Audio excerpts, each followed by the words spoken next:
With a great start to Game 1 of the Stanley Cup final for Oilers fans, those in the travel industry say fans are ready to see the team play in Florida next week, but are seeing some apprehension due to U.S. politics.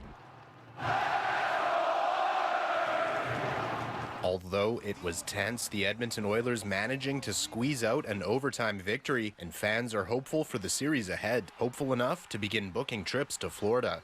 So we have about 20 clients that are booked to go for Game 3 and Game 4. The prices were a lot less previously, so we were looking at around $2,500 before for flight and hotel.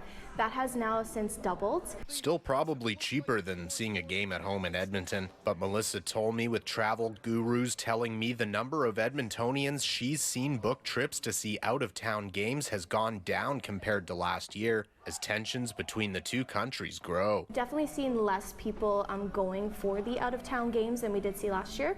Last year we probably saw about triple that number, so it definitely has changed drastically from last year. And Oilers fans might not be the only ones a little iffy about traveling south. A new poll from Leger finds that Canadians are split on their opinion of our neighbors, with 27% of those surveyed seeing the country as an ally and 26% viewing the country as an enemy. But Leger also finding Albertans were most likely to keep their U.S. travel bookings in the wake of 51st State comments made by President Donald Trump, which is good news for those booking charter flights out of Fort Lauderdale, Florida, who say it's business as usual for fans willing to shell out big bucks for direct private flights from Edmonton to Florida. Right now, we have about 10 confirmed flights of travel between Edmonton and Florida.